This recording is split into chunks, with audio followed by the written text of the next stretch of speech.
I'm very, very pleased. Our call is being recorded today. I appreciate everyone joining us. Circus Historical Society holds these monthly gatherings, these webinars called Circus History Live, where we have people who are definitely involved in some aspect of circus history. And today we have two of the Ringling Trainmasters. We're joined by Brett Colossa, Joe Colossa and Brett Goertemoeller, both of whom were trainmasters in the over the past 10 years or so. You both were involved with the trains, both red and blue units. And we're going to get started here, but I want to first tell you just a little bit about these guys and also a little bit about the Circus Historical Society. Circus Historical Society is an organization that is really dedicated to promoting the history of the American circus. We have people who joined us today from some train groups on Facebook and so forth. So we're really pleased to welcome them. And we also would like for you to consider learning more about the Circus Historical Society by going to circushistory.org. Circushistory.org is a place where there's all kinds of information about circus history and also your opportunity to join the organization and receive our quarterly publication Bandwagon, which takes a look at a variety of circus history issues, not only in the United States, but also around the world. So again, I'm pleased to be joined today by Joe Colossa and his friend and former colleague anyway, Brett Goertemoeller. So guys, thanks for joining us. Tell us where you're at right now, by the way. We are in the mansion in Wisconsin. The Al Ringling Mansion in Wisconsin, where Joe actually lives right now. And if you're in Baraboo, you should come and visit him and also visit Brett, who is going to tell us a little bit about his business in Baraboo too, when we get to it in a moment. But I want to jump right into this, and I want to kind of bring you up to kind of feeling about the circus train. And I'm going to go to a video right now that our friend Lane Talbert, who I see is also on the call today, shot in Bridgeport, Connecticut, I believe in 2013. So Kristen, could you please roll that? I love riding the train. I love the circus. I'm fourth generation in the circus business. I'm Joe Colossa, the Ringling Brothers and Barnum Bailey Blue Unit Circus Trainmaster. My job is to run the circus train. We have 61 cars, and it's about a mile long. And I'm in charge of all the animals, the people, the equipment that ride on the train. I'm in charge of moving the show from city to city. And I also am in charge of maintaining the circus train. The early morning sun spotlights wagons with a distinct signature clattering along the string of flat cars. They're a sure sign that the greatest show on earth is about to reveal its galaxy of wonders for children of all ages in Bridgeport, Connecticut. Wagons and vehicles of all sizes and shapes lumber down the runs, as this well-traveled ramp is known in circus jargon. On an adjacent track, another sturdy ramp groans under the weight of 8 ponderous pachyderms and 17 horses that have made the overnight journey from Boston. So a week before we play a city, I'll call ahead and I'll talk to either the superintendent or one of the trainmasters, and we'll go over our plan about how the train will be broken apart and split up and spotted, because the train can be in multiple places. You have to always pay attention to that. When you load your train, you've got to have your train loaded and ready to be unloaded in the right direction when you arrive in the next town. It's here in Bridgeport. The animal cars and the souvenir cars are right here where we stand. The flat cars are over about 1,000 feet closer to the Northeast Corridor, the main line, and they're, including these cars, this is all in the Metro North Connecticut Transportation Facility. Due to limited space at this Northeast commuter rail facility, circus train sleepers, or coaches as they're better known to the locals, have been parked in a CSX rail yard some 30 miles distant. From there, the 350 or so people who call these cars their home on the road will be bused to and from the arena. To unload the train, I mean, it depends on the situation. Some conditions are better than others. The best we've ever unloaded it is about 3 hours. The longest is probably 5 to 6.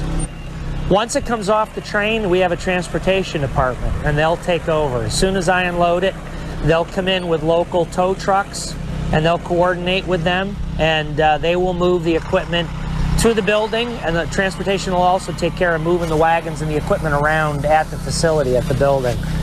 So we're running and trying to get the show loaded in and ready to go to make that opening.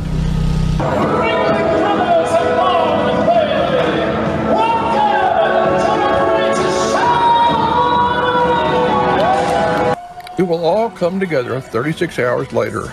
The opening night celebration of Dragons is a multisensory spectacle of people, animals, lighting, and music. Colossa admits he takes more than a casual interest in one act in particular. Yeah, my wife Carmen, she is with the Torres family. They do the Globe of Steel. They do 8 motorcycles at once inside the globe. They're in the show. For many youngsters, experiencing the circus just wouldn't be the same without mom or dad buying a lighted toy or a box of popcorn. That White Colonel snack was responsible for launching the career of the circus-trained overseer. I joined the show in 2000 as a popcorn vendor, and really just came out on the show just for a few months, and that was going to be it. And worked my way up in concession management to assistant general manager of concessions. But my love, of course, is the circus, but also the circus train. I always loved the circus train. And I used to always bug the show to let me come over and start out as assistant trainmaster, and the question always was, do you know anything about trains? And I said, well, sure, I know a lot about trains. Did you ever work on them? No. Well, if you never worked on them, we can't help you out. Well, the squeaky wheel gets the grease. I kept bugging them until they finally allowed me to come on as assistant trainmaster. That was about 5 years ago, and I was assistant trainmaster for 3 years, and I've been trainmaster now for almost 2 years. The whole get-up's my responsibility, so I've got to try to make sure that things go as efficiently as possible. I got to work with the railroad. I mean, it's all timing. And as circus goers are leaving the arena at the close of the final performance in Bridgeport, the 14-person train crew is ready to take on its cargo. The show ended at about 7:15. Meanwhile, we came out, my train crew and I came out to the flat cars and started loading at about 7 o'clock. So the towing company will show up at the buildings and they will bring the equipment back to the flat cars. Once it arrives at the flat cars, it becomes my responsibility to get it up onto the train, loaded and tied down. Loading takes 7 to 8 hours if we don't run into any problems. And then when we get to the next town, they will set the ramps right here, and then we'll unload in that direction. What we're doing now is we loaded up the first cut of cars, and the railroad just showed up, and they're going to be doubling over the animal cars and souvenir cars over to that first cut of flats that we've got loaded. And we are now loading up wagons and equipment on the second cut of cars, and we're hoping to be finished up here in about another hour and a half. And we've got a 4 o'clock window that we got to make to clear Metro North. So we have to make it to New Haven by 5 o'clock, no later than 5. We are just now wrapping up, loading the cars. We're picking up the ramps, and it's about 10 after 2 in the morning.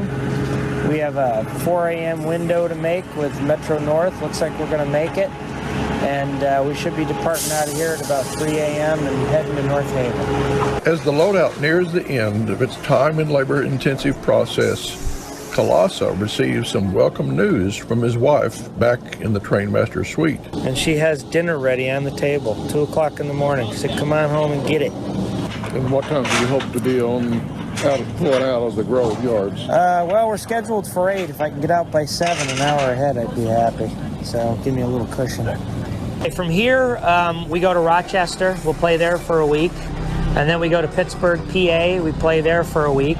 And then Auburn Hills, Michigan. That'll be our final week on this tour, this 2-year tour of Dragons. And after that final show, we'll load the train up and we go on a 1,300-mile journey to winter quarters in Tampa, Florida. And when we arrive in Tampa, we'll unload the show like we always do. They'll take everything over to the winter quarters, and they'll start to prepare to put together the 144th edition of the show. Watching the Ringling Brothers Blue Unit train pull out of the Bridgeport, Connecticut rail yards, I'm Lane Talbert. See you down the line.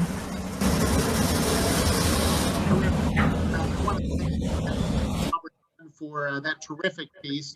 By the way, if you're thinking about going to Bridgeport anytime soon, I might remind you that in September, actually September 19th through the 22nd, the Circus Historical Society Convention is going to be in Bridgeport, and we will see you there. Hopefully you'll be able to join us.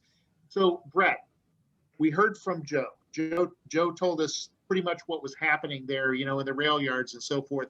But tell us a little bit about yourself and how you became involved with the Ringling Circus train. I had a couple of people that I had mentored in the early 2000s, and one of the younger kids that I had worked with was looking to get out of New England, and he just started looking on all of the railroad job sites. And he called me one night and said, "Hey, I just applied at Ringling Brothers." So he applied and got accepted by Joe, and was brought on.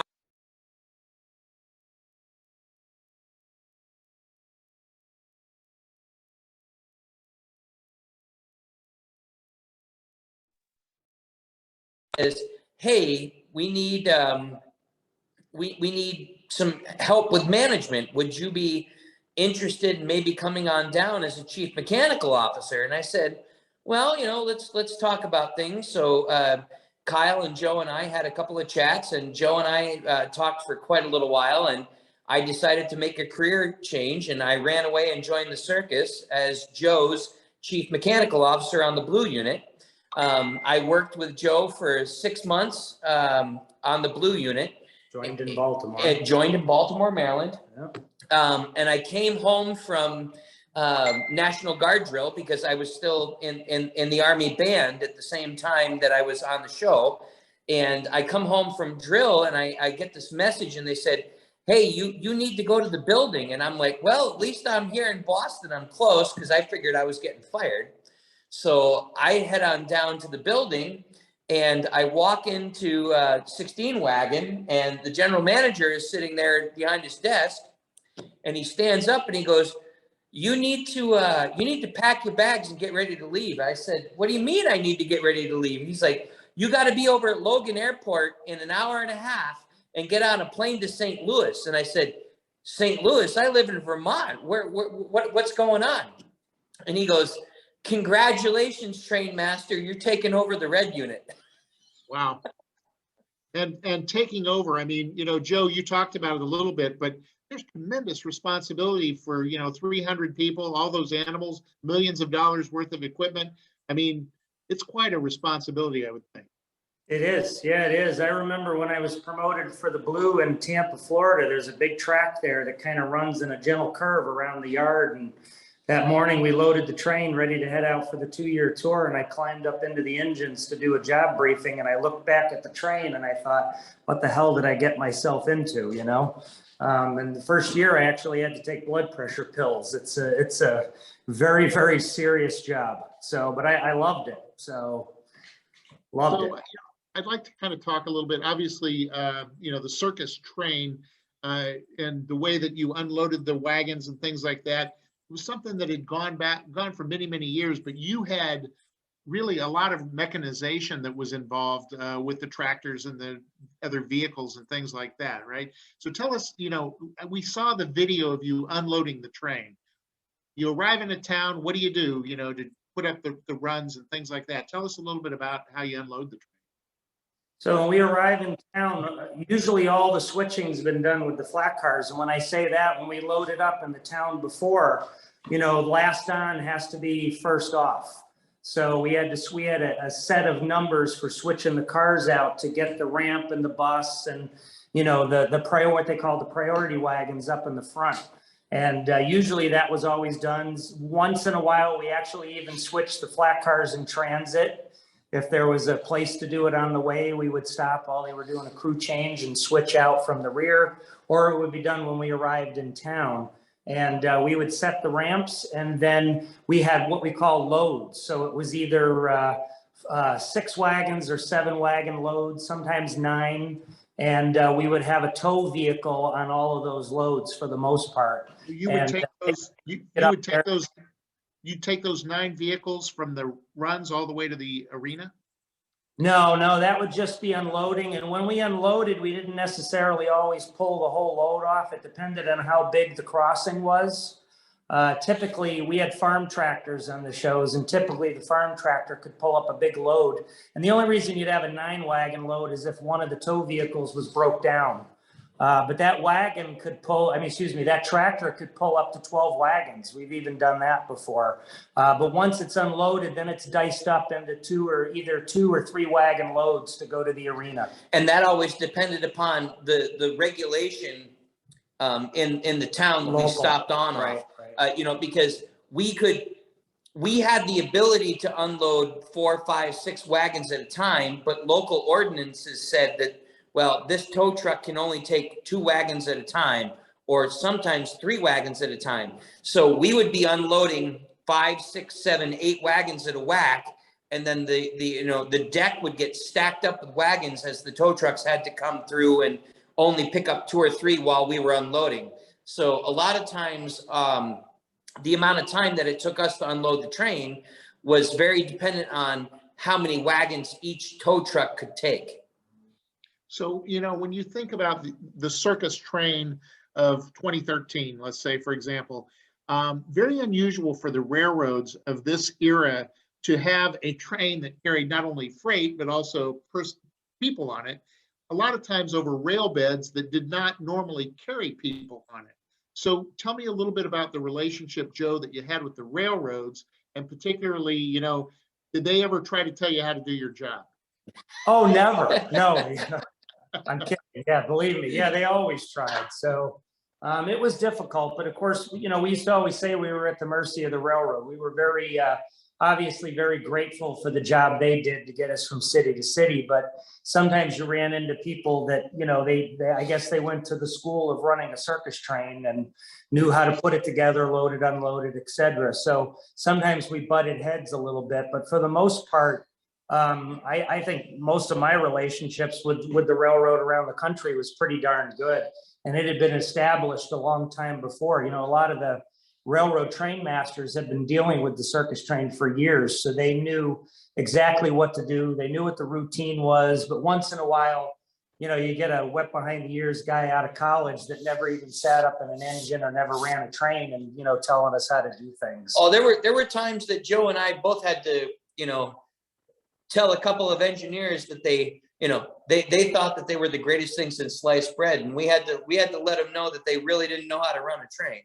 Well, when people wound up falling on their butts riding on the train, careful handling was of utmost importance, of course, because of the people and animals. Yeah, they had to know that it was occupied coaches, that was. Sure, correct. Yeah. Yeah, you had to tell them each time, this is not a freight train.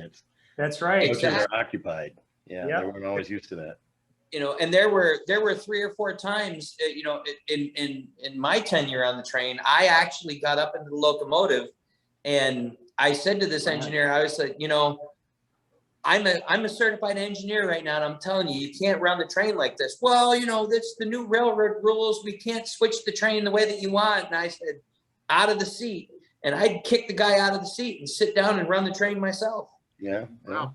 I'm sure the unions enjoyed that too. We both had opportunities to do that on occasion. It was a lot of fun. Yeah, and it had nothing to really do with busting the union or anything, but a lot of times on certain particular railroads, the circus train wasn't a scheduled job. We were running whenever we had to run. So we were at the mercy of what they call the extra board quite a bit. Mm-hmm. And the extra board is the place where you start out. Like, you've just gotten your engineer's license and, you're working that extra board until you have enough whiskers to hold a real job.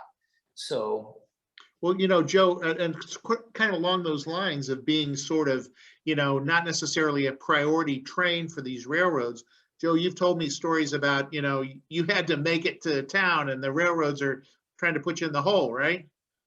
Yeah, that's what it's called when you go in the siding. They put you in the hole. They could put you there for several hours sometimes. And needless to say, Brett and I had the presidents or the CFOs or CEOs of the railroads on speed dial on our phone, and we were very fortunate. We could make quick phone calls to get the train moving again for the most part. So Brett, when you think of the different towns that were played across the coast to coast, basically, what were some of the best rail yards for you to unload in, and what were some of the worst? The best rail yards were the ones where we didn't have to set ramps. So like when we played Colorado, which is only a few of them. only a very couple, but like Colorado Springs, when Pittsburgh. when we were able to park the flat cars at the in the Army rail yard, and they actually had concrete ramps, so we would just push the flat cars right up to the ramps and unload. Pittsburgh.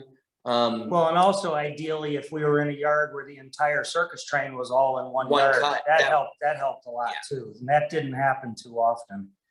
Yeah, I mean, usually, and just kind of explain the cuts, the fact that, you would maybe take, like in the video that Lane Talbert had, it sounds like the coaches were in North Haven, which is like 25, 30 miles away from where the arena is, right?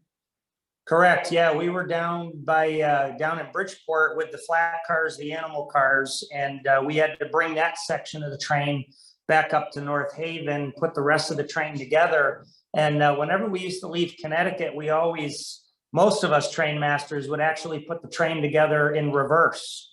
So normally our running order was animal cars, coaches, flat cars. When we left Connecticut, we usually would leave flat cars, coaches, animal cars. And the reason for that is when you went north to Springfield, Massachusetts, where we switched up, interchanged with the CSX Railroad, the track only turned east, it didn't turn west. So when they pulled us in east on CSX, CSX would tie on to the proper end of the train on the west end, and then we were ready to go to head west. Very interesting. So Kristen Lee, who is kind of directing this for us today. Kristen, we're going to play the next video. And what I'd like to talk about here, guys, is the fact that every year, it seemed like, that usually early in the season, somewhere probably in the Carolinas, the two trains would pass. Tell us a little bit about that experience. And Kristen, you can kind of show people what it looked like when the red unit passed the blue unit. There was always a great deal of excitement when the two trains were going to pass each other.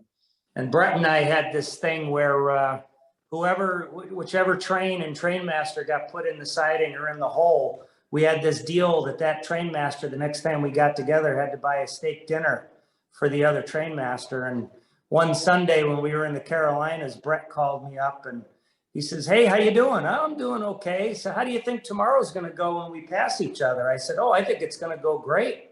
And he says, "Why is that?" And I said, "Well," "you're the one that's going to be going in the hole." And he says, "How do you know that?" And I said, "Because I just had lunch with the dispatcher." So that was a fun day the next day. He ended up sitting in the siding, I think, for about an hour and a half, right? I made him wait a little longer than probably they should have, but I got what I was promised. So.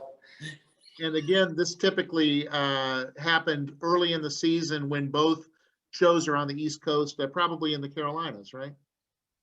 That and in New York too, when we were heading east, because we'd all meet in Buffalo. Down in the Carolinas, we would pass each other. Up in New York State, we would run together, which was even more interesting. Imagine the general public seeing the Ringling train going down the tracks, and then 10 minutes later, another Ringling train comes down the tracks heading in the same direction. That happened a few times. And one of my favorite times, as far as that's concerned, is I pulled into Buffalo, New York,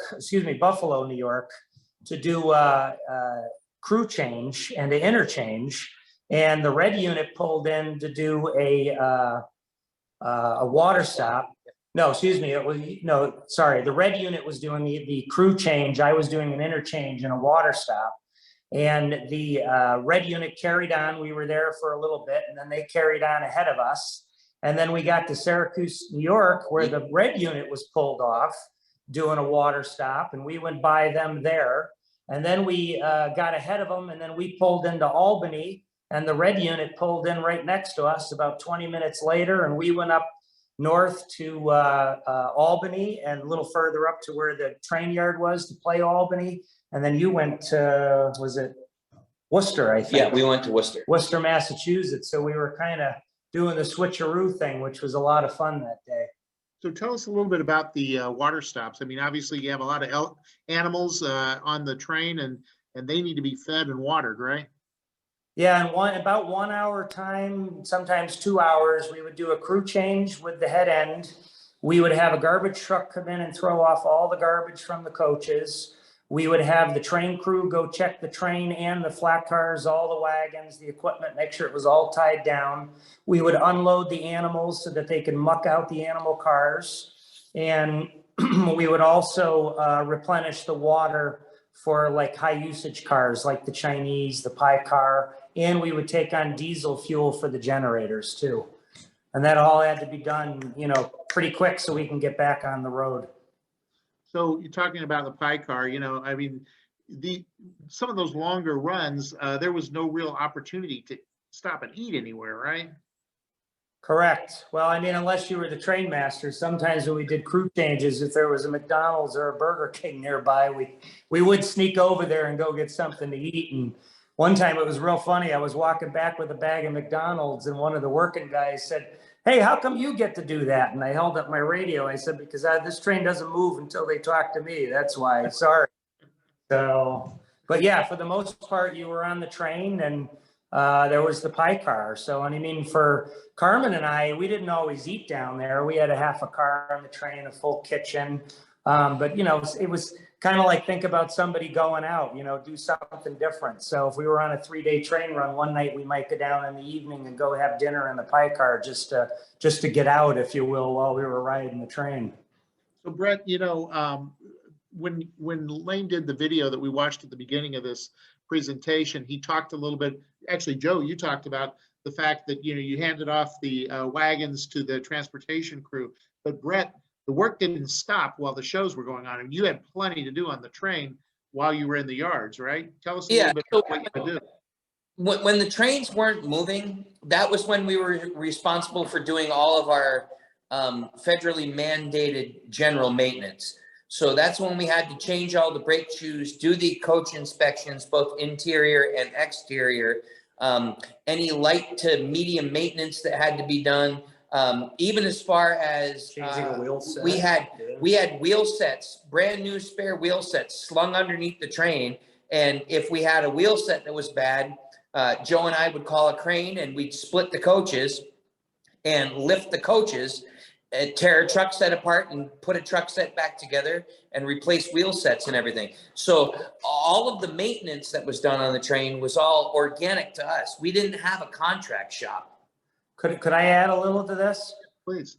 One interesting time to show you to the length that we went through for maintenance, we were in Harrisburg, Pennsylvania, and I had a wheel set that had to be worked on. So we worked on the wheel set, had a crane come in, change the wheel. And then while we had the crane there, the next day, while everybody was at the show, we took the coaches, put them together, and, you know, like we were leaving town, ran them across the river in Harrisburg, turned the coaches around to get a generator door to face the service side. And then we switched out a generator.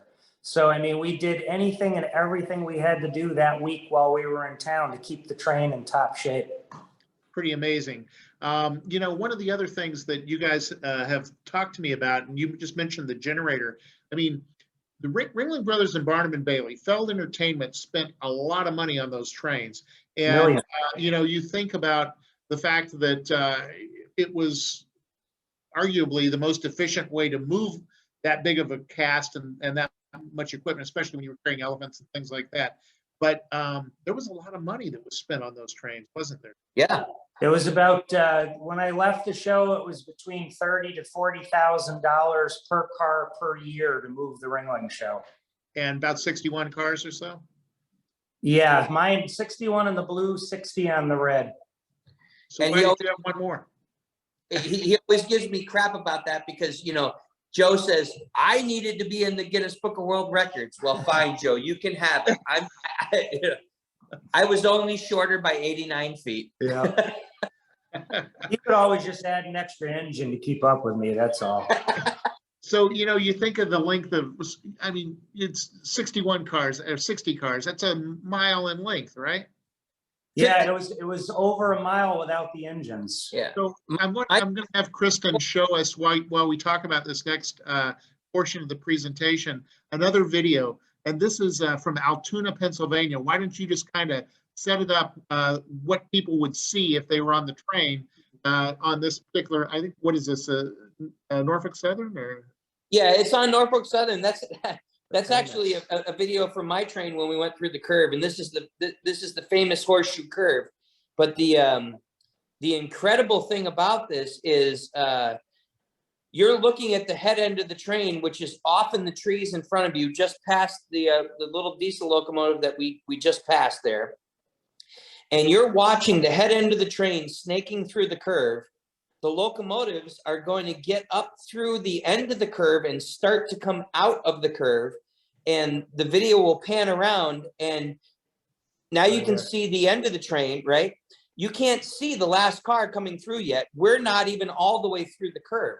So one of the great things about this and Tehachapi and Cajon Pass, and then we would be looking at our train a lot of yeah, times. we would, in Tehachapi, we would go through the loop, and if you were in the right position in the cars, you could actually be waving at the rear end of the coaches as they were passing over you. And you could see the train in 3 different places. That's amazing. Yeah, that Tehachapi horseshoe or curve or whatever you call that is a pretty amazing piece of railroad engineering, as is this Altoona horseshoe. But I guess that this is something that we're not going to ever see again, is it? No, End of an era. it was the end of an era when the Ringling train quit running. I mean, there's not to say that this you can't see this. I mean, because you can go up to the park there in the pass and watch freight trains go through the loop and through the horseshoe, and they do the same thing, but you will never ever see again the kind of amazing sight of just seeing all of the clowns and everybody hanging out the vestibule and waving at each other, and you're literally shouting at each other across the valley as the train just separates the entire curve. It was an amazing experience. And for those of us who had the opportunity to see it, and for you who had the opportunity to work on it, a true piece of Americana that has kind of gone away now. By the way, folks, we are going to encourage you to ask questions, but we're going to do it in the chat area of our presentation today. So if you look at the bottom of your screen, you'll see where it says chat. And if you have a question for Joe or Brett, this is probably a good time to kind of tee that up. Meanwhile, I have, as always, I have tons of questions for you guys. So tell me a little bit about, we talked about some of the railroads, some of the rail yards that we had. And I see that John Rizuki is saying hi to you there, Joe. So we have a lot of good friends of Joe and Brett who have joined the call today here too, that I can see. But anyway, so back to some of the questions about, kind of running that train and those long hauls that you had. What do you think you talked a little about rail yards, but is it much different when the train is like going across Arizona than it is when it's in the Northeast? Oh yeah, Yeah. It's like nice, different scenery. Yeah, Hi, Brett. but from a basically from a perspective of actually operating the trains, I mean, you talk about the Northeast corridor, and I think when I was looking at Lane's video at the beginning, I see the electric wires up above there in the Bridgeport yard for the Metro North. I mean, that's a little bit different than what you might have seen, if you were out in the Pacific, heading up the Pacific coastline out of San Diego. Yeah, so when we were under the catenary on the Northeast corridor, we had to do quite a bunch of different things. We had to be very cognizant of the height of the train, and we actually had third rail. When there was third rail next to the track, that was a big thing. We couldn't have any dragging equipment. We had to make sure the chains were up and secured, and because it would actually it blew out a car one time, I think, on one of the cars.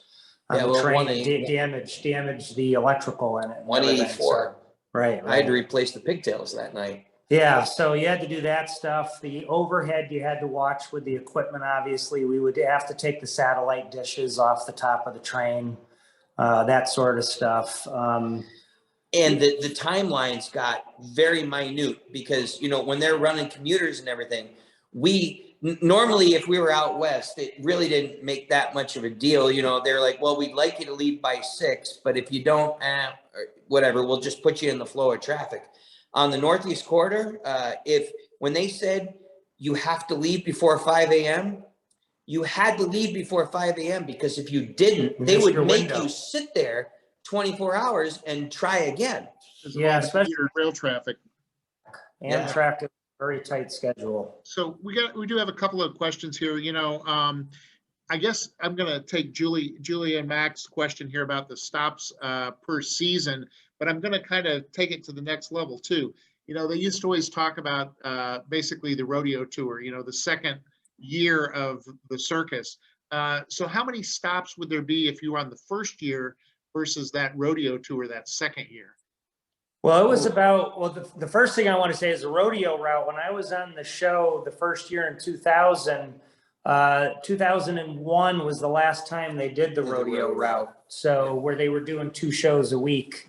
That came to an end while I was there. So every year was about 45 cities.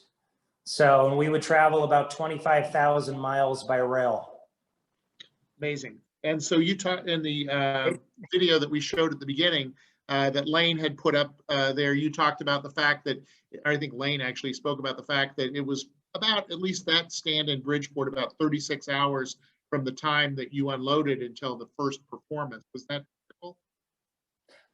Yeah, that was typical, but sometimes we get into town and we really have to hump it. You know, one in particular, and I know Brett knows where I'm going with this. Oh, no. Cincinnati, Ohio. I mean, going to Cincinnati, Ohio for some reason was a nightmare every year for both shows. And I remember arriving in the morning of opening day. I mean, we were running. I mean, we were switching flats out and trying to get the train unloaded. I mean, everybody was running. Even train crew, after the train was unloaded, had to go to the arena and help, you know, put down the rubber and everything. So we've had some close calls. My worst year there, the Union Pacific stuck me so bad that I pulled into town and I'm spotting the train 7 hours before opening. Wow. And we busted our backside and got everything done. And who was the ringmaster when I was Jonathan? I don't know, on the red. No, it wasn't Jonathan. Jonathan was never on the red. Shipman. Oh, okay. David Shipman. Yeah. He was out there entertaining the crowd as we're still putting everything together, and the show went on, but it was like an hour and 20 minutes late. And what city was that in? So bad. What city was that in, Brett? Cincinnati. Yeah. So, you know, you talked about the Union Pacific there, and obviously there's been so many mergers of these railroads over the years. You know, CSX does so much in the way of freight, especially on the East Coast. You've got, you know, the Burlington Northern Santa Fe out west. So did you ever, Lane asked this question, did you ever have any short line railroads moving the show, or were you pretty much? Oh, yeah. Oh, yeah. The short line railroads were a lot of fun too, because that was an opportunity for us to get up and play with the engine and run the train. Oh, and they were the best customer service wise. Oh my God. The only class 1 that really worked with us and plowed the road, bar none, was always Kansas City Southern. Yep. You get onto Kansas City Southern, they would take their key trains and move them away. And that was the railroad that took us all the way to Mexico City. Yep. So they did a beautiful job. I want to talk about that trip a little bit, because that's a great story too, Joe. But the question was, you know, and I've taken Amtrak, you know, through New York. But the question was, on the Northeast Corridor, did you go through the East River rail tunnels through into Penn Station, or did you go around and? No, we went to Penn Station, and a lot of people don't realize that the Ringling trains were the longest and largest trains to ever go underneath Manhattan and through Penn Station. in history. There's nothing that's ever been any bigger going through there. And you know, there's actually on YouTube, and people can go and take a look at it, what they called the Purple Train, which was made up of a lot of the coaches and flats and so forth of both circuses, made that final trip through Penn Station. And that's a long train. Sure, it sure was. Yeah. So, And it was amazing to be standing on the vestibule, and the engine would poke out into the station, and everybody's crowded up to the yellow line thinking it's their commuter train.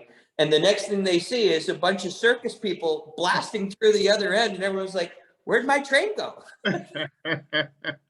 So, we have another question here. It basically involves what was happening in the rail yards. And I know especially a couple of those last years, seeing cars with graffiti on them, which just kind of, turned my stomach and so forth.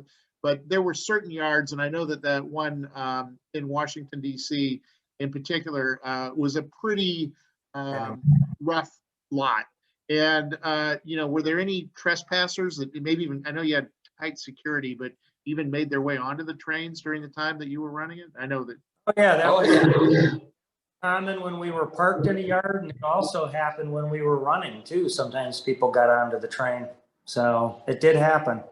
Yeah, it was. And then, you told me a story, Joe. Obviously, one of the things that people were concerned about, and I've heard Kenneth Feld say it too, was, the possibility of a terrible, terrible accident with all of those people on basically rail beds that were not constructed for people to, especially out west.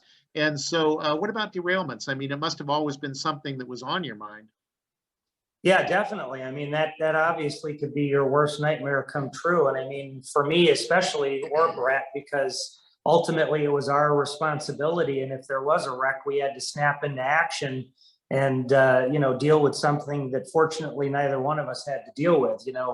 Our mentor and boss and good friend, Tom Dillon, bless his soul, talked about, dealing with the big derailment in '94 and so on. And you always held your breath, obviously. And when I was on the show for 14 years, fortunately, we only had minor derailments. And while I was my tenure as Trainmaster, I only had one derailment, and it was the main elephant car, the one that's at Circus World. And I'll tell you, that day we were happy to see that car derail, because they were coming in to couple in Columbia, South Carolina, and the pin didn't drop, and it set the cars moving.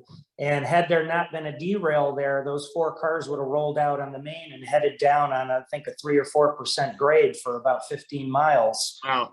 We would have had animals on the loose. So we stood there and watched the elephant car go on the ground very slowly, and it stopped, and we both, breathed a sigh of relief.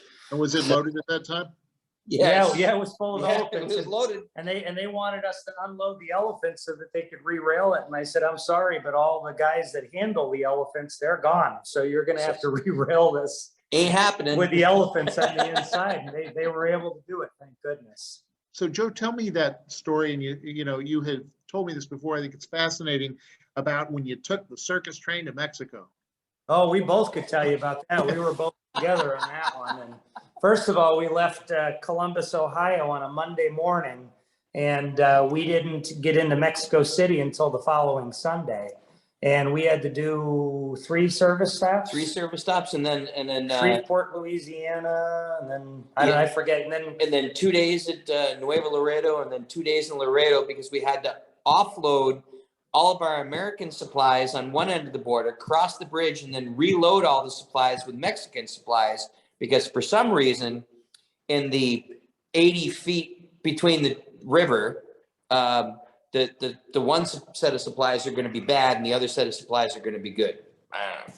Yeah, it was real interesting, because we had to stop in Nuevo Laredo, or actually Laredo first. Yep. And we spent the day there. They had to unload the animals, and the USDA came out and inspected the animals. They came from Mexico to, do all of our visas and passports, the whole 9 yards. Went through the train to make sure we weren't taking anything over, like he was talking about, with food, plants, pets. None of that stuff could go across the border. And then finally, once we were done, it was about 5, 6 in the afternoon, And Mexico runs their traffic north in the evening and south in the morning. So Interesting. obviously, the Ringling train heading against their normal traffic, we had to get special permission. And me and Brett were up in the head end, and we very slowly moved through Laredo towards the Rio Grande. And it was so cool because we stopped the engines right in the middle of the Rio Grande River, and the American crew stepped off and went back to the United States. The Mexican crew walked out, and we greeted them, did a job briefing, and they took us on into Mexico. And as soon as we got into Nuevo Laredo, right on the other side of the river, we shoved into a railroad yard backwards in 2 cuts to replenish the train of everything that we had to throw off in the United States. And then we were there about 2 hours, I guess, 3 hours. And then we were there longer than that because, of course, as soon as we shoved into Mexico where it's hot, like 6 of the air conditioners decided to quit. So Brett had to replace air conditioners all night long. But we gave him plenty of beer, so he was fine. So Dos Equis or Pacifica or Cade.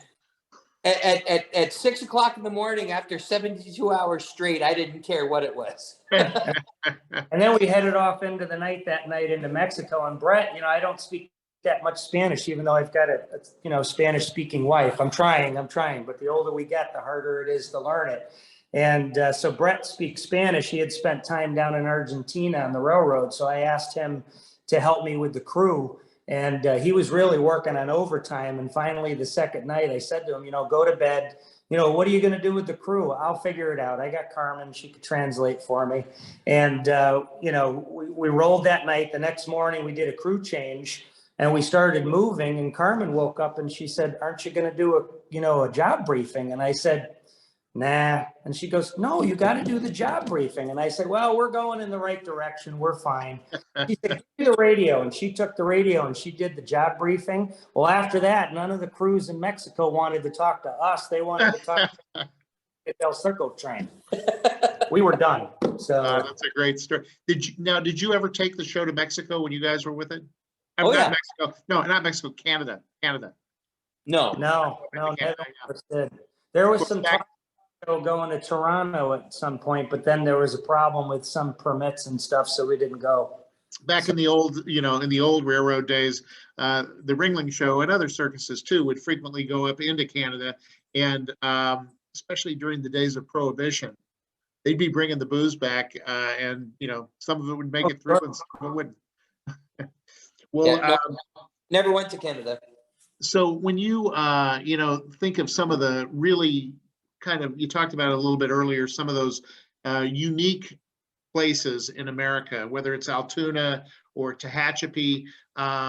Did you ever take that trip along the Pacific coast out of San Diego? Sunset route, yes. Yeah, you did. He went all the way up the coast to California. The Blue Unit, for some reason, I think it was because we were 1 car too long, possibly because of the sidings, I believe. So we had to go up through Tehachapi and Cajon, but at least on the Blue, we got to do from San Diego up to the LA area along. I mean, the train was literally right on the beach. Of course, Dick Flint's going to argue with me here because, I led him to believe, I guess, that the water was washing up against the train, but it was about 50 to 100 feet away. So he never lets me forget that. So Yeah, he just posted that too. He's like, water. And if you guys are interested, the people who are watching this are interested in, train travel, and you obviously are, you can still get on the Amtrak and you can take it all the way up, and it is a beautiful, beautiful trip right along the Pacific. There's nothing like standing on the vestibule, heading out of San Diego and watching the train snake over the coast, and it's just beach, track, mountains. It was, and a lot of surfboards and umbrellas. Oh yeah, and then all people watching us do big and little. Yeah. So my good buddy Don and I, Don Horowitz, and he's co-owner of the mansion with us. He's like my brother, and very close with him. And he would ride the train quite often with me. And one time we were killing time sitting along a train station in New Jersey, waiting for Amtrak to come to take us through Penn Station. And I said, hey, let's do a big and little. And he goes, what's that? And I said, watch this. I said, you stand there on the stool. We put the stool there. And well, actually, I did that part. I stood up on the stool and made me look really tall. And then Don got down on his knees and his head was just above the half door. And we were waving everybody like we were the tall guy and the midget. And we had taken pictures and we had more fun with the big and little. So he taught me that gag. And I'm going through North Platte, Nebraska on the Union Pacific. And I got my radio turned into the yard crew. And we're going through the yard and there's all these switch crews doing their thing. And we go ahead and do big and little. And I hear over the radio coming from the tower, oh my God, they really do have midgets.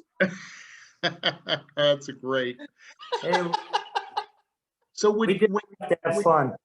when you would come in for a longer stand in one of the bigger cities, let's say Los Angeles, did most of the cast stay on the train, or did people go and get hotels and things like that? Most of the people stayed on the train, but I think Yeah. once in a while they would go get hotels. I think the difference, you think about the Ringling show when they used to go up and make a mad dash from Sarasota up to the Garden in the tent show days. A lot of people would go stay at the Hotel Pennsylvania or the New Yorker or whatever. But the accommodations on the train back in those days weren't quite as nice as they were today. I mean, even though some of the rooms were small on the train, they had air conditioning and showers and washers and dryers and everything. So I think maybe that was the difference probably with the train nowadays versus back then. So there were some questions that came up about like the weather, for example. Sometimes it affects air traffic for sure. Were you ever stranded because of blizzards or bad weather? Oh, yes. Yeah. One time in particular, I was in Philadelphia with the Blue Show. What a nightmare. And we had the coaches in 2 cuts and time was of the essence. We had to get up to Kearney to get to ready for Amtrak to go under, Manhattan through Penn Station. And when we went to tie on to the second cut of coaches, the wheels were frozen to the track. They were literally in ice, frozen to the track. And we had we put more engines on trying to pull on it. And the problem there was the ice was so strong that the wheels were coming up and out and going off the track. So obviously that wasn't an option. So we had to have a roofing company come in with roofing torches. And with the flame, we had to heat the wheels and the track and everything. And we fought and we fought and we finally got up there in the evening and we missed our window by about 10 minutes. And because of that, we had to sit all night into the next day. And it was a blizzard up there. We were sitting up there in about 1.5 feet of snow and the water had frozen on the elephant car. And we had to get a bucket brigade together and go down to the horse car. And even Carmen was helping. Everybody was helping. And we had buckets of water, just passing them to get water to the elephants through this deep snow, until we could get over into Uniondale. So you talked about Uniondale. This is for the folks on the call that maybe aren't aware. This is out in Long Island. This is by the arena out there on Long Island. But you would park the train out there, and they would bus people even into Brooklyn for at the Barclays Center, right? I mean, you think of that's a long haul, but there was an even longer haul in Washington D.C. where they would have to take the bus out to Fairfax, right? Yes. Correct. Or we would take the subway system too. We would use the subway system in DC quite often. Yeah. So this has been a terrific opportunity to talk to you folks a little bit. And again, if you have any questions for Joe and Brett, use the chat and send us some thoughts. Some of the runs like across the desert, out west, or even across the Great Plains, wheat fields for miles and miles and miles. I got to think that would have been kind of boring looking out the windows. What do people on the train do? Take a nap. yeah, a lot of people had the shades down in their windows and they slept a lot or they watched movies. And That's when you take a nap. I remember a funny one time. It was funny because a girl had joined the show. She had been there a while and we were talking about some of the nice scenery we saw. And she said, oh man, I missed it. I was in my room and I didn't even realize it. I had the shades down. And how do you know when the circus train is in what you would consider beautiful scenery. And I thought for a second, and I looked at her and I said, when the wheels squeal. And she goes, what do you mean when the wheels squeal? I said, well, I said, when we go around curves, I said, the wheels make a squealing noise. And typically when we're going around curves, we're in the mountains, we're going along rivers, scenery is usually beautiful. And I'll tell you, if I'm ever going to write a book about this, that's what I'm going to call it, when the wheels squeal. So you should write a book. I want to, we're kind of coming to a close of this hour, but I wanted you guys to tell us a little about what a Trainmaster does when they're no longer a Trainmaster. And Joe, tell everybody what you've been working on for the past few years. well, I'm here in Baraboo, Wisconsin. I'm from New Britain, Connecticut originally. And I'm fourth generation in the circus. And the love for my circus comes from my grandfather, Al Piltz, who raised me in the circus. And the whole time, of course, he's saying, when you grow up, I don't want you doing this. But, while we had while Carmen and I were on Ringling, I got very fascinated with the history of the Ringlings, especially their private lives. And an opportunity came along for us to purchase the Ringling Mansion in Baraboo. And our really dear friend, Don Horowitz, went in on this with us. And we've been working on restoring the Ringling Mansion.